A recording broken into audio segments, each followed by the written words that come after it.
Today we're going to be talking about communication setup specifically for your overland vehicle.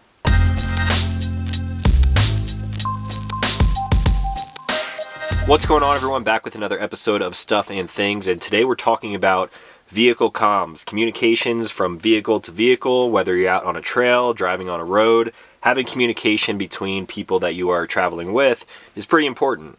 Now, by the end of the video, we're going to be giving away the exact same unit that I have installed in my van. I'm going to show you a little bit of how the install went, and we'll get into some of the features, but if you're looking for a dedicated video on really how to use a GMRS radio, this is not the video for you. I'm just going to be showing you guys how I personally set this thing up here in my van. So before we dive into the unit that I installed, I want to talk about the communications that I have used in the past.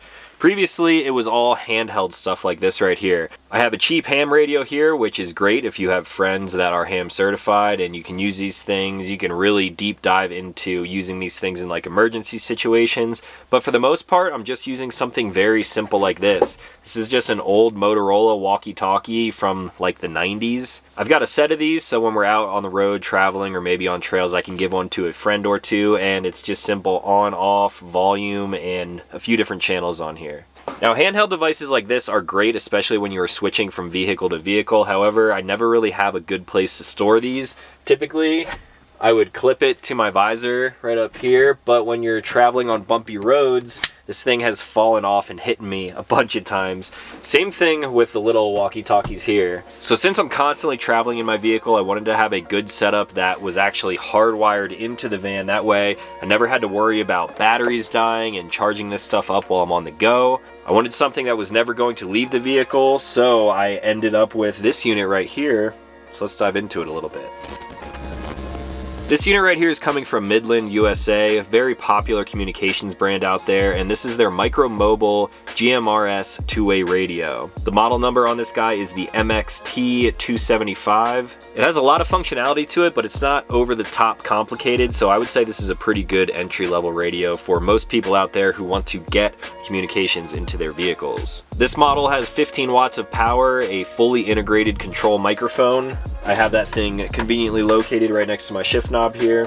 And the MXT275 comes with 15 channels, 8 repeater channels, a fast USB-C charging port right in the front of the unit, and then of course the speaker and mic jack, as well as some flexible mounting options.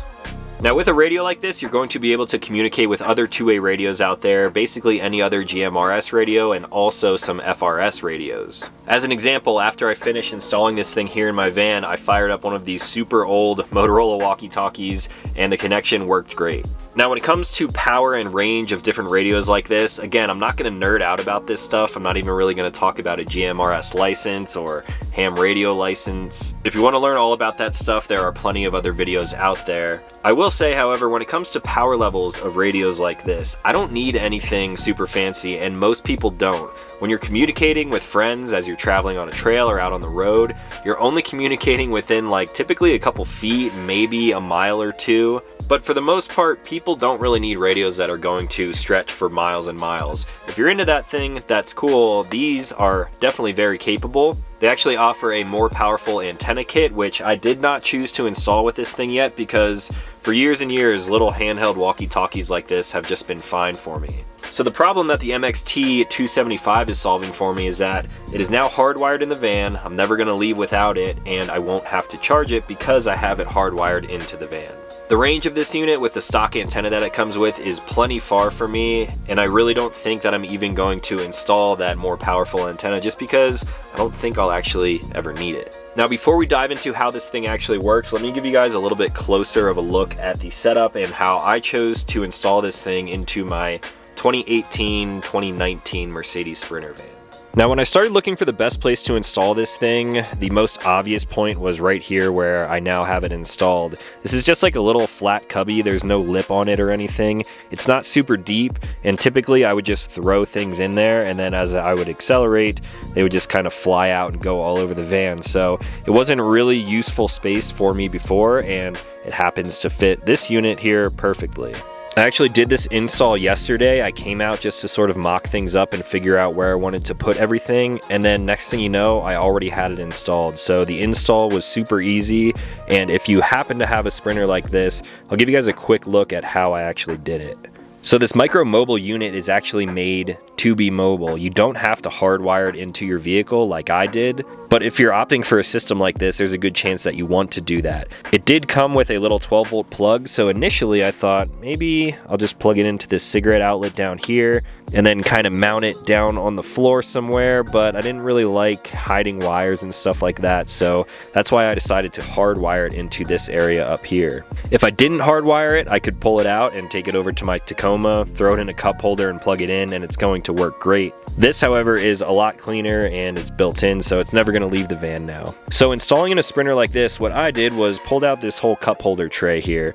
You will notice that there is a cigarette lighter here, which I have literally never used in the few years that I've owned this van. I knew it was there, and honestly, it's just kind of an obstruction because if I put anything in here, it doesn't allow you to close this drawer. So I started by squeezing both sides of this and pulling this whole unit out. Same thing with the black unit back here. I pulled this entire assembly out, disconnected the wires to the cigarette lighter here, and then pushed them up towards the top of the box here where this is sitting. Now this unit is removable. It's going to be hard to do with one hand, but if I pull those clips off the side, I can actually slide this entire unit out. And there we have a look at the antenna wire and the power cables. There's also an option for an external speaker if you want this thing to be louder, but it does have a built-in speaker right here on the bottom. So ideally you want to have the speaker mounted outwards. However, because I mounted this in sort of a plastic box here, it almost amplifies the sound and it sounds great. I thought I might run into a little bit of an issue there with the speaker facing downward, but it's all just plastic in here and it's sort of like sticking your phone in a solo cup. It just like amplifies the sound. So to mount up this bracket, what you have to do on a Sprinter van is reach your hand inside of here, push up really hard and it will sort of tilt outwards. And then there are two clips underneath this little rubber mat here. You pull those up and the whole thing just slides out. So I took the 12-volt connection, actually cut the wires, and then wired it into that cigarette outlet wire. After pushing it up through the box, the back of this plastic container here, I basically used a uni-bit and drilled holes through the back. I'll see if we can get some light in there. Kind of hard to tell, but there's one hole for the antenna jack and then one hole for the power back there.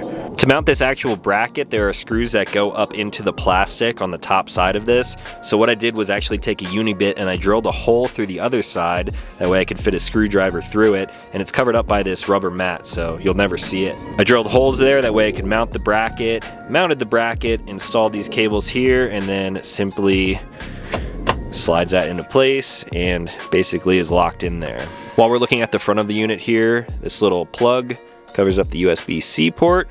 Charge your phone or laptop, tablet, and then right here is the connection for the microphone. So the power is routed right into here, and then I took the antenna wire, ran it behind my dash. I did not have to pull anything out here, which was very nice. I just tucked the wires up nicely, and now if we go on the outside of the van, the antenna cable is running underneath the dash here with a bunch of other wiring from all the lights and everything that I have on the van. I then ran it on the inside of this little rubber sleeve here up to this point. And then right here is where you'll find the stock antenna. Happens to be magnetic. They do include a little metal disc, which I just stuck to my dash, and that's where the antenna is going to live for now. The antenna cable is plenty long enough, so if I wanted to, I could pull more length up through the dash and then affix it to the top of the van up here. So if I ever need more range, I could do that, but like I said, I don't really need a ton of range when it comes to communications like that. So that is how I installed it in the Sprinter van. Nice and simple. Like I mentioned, you don't have to hard install it like this. You could use 3M tape if you just wanted to mount this thing somewhere temporarily. You can switch them between vehicles, and overall it's a pretty easy install. It took me maybe 15-20 minutes. Now when it comes to the mic and the control unit here, that is 3M'd, and I just stuck that right on my dash next to my shift knob. It's not in the way of anything. I can access my ignition, change gears, everything. So kind of just fits right at home here. It looks like it was supposed to come this way, which is very cool. So now without nerding out too much, let's talk about the functionality of the MXT275. Now here's a look at the handheld unit itself. On top is where you'll find the power button. So if I press and hold that, radio is now on, and there's a bunch of different functionalities here. Also on top with that, you will find 2 different up and down arrow buttons which will control your channel selection and also your privacy codes. It is a very good idea to travel around with the owner's manual on this thing, because if you're trying to program your radio to match others out there, this has a full list of privacy codes and different settings and everything that you need. So this thing is going to be riding shotgun in the van for a little while until I really get this thing dialed in. On the front here we have a menu button which you use to select those privacy codes. I believe you can change the color of this screen. There's a lot of different things that you can do, but we're not going to dive into that too much. In the middle here we have a volume button, so I can turn that all the way down to completely off or turn it all the way up to 9. So 9 levels of adjustment. If you want to check out the volume level of this thing but you don't have any communication coming in, you can use the monitor button right here. Just gonna be getting static right now. So that is on volume 1, volume off, and as you can tell, it gets pretty loud.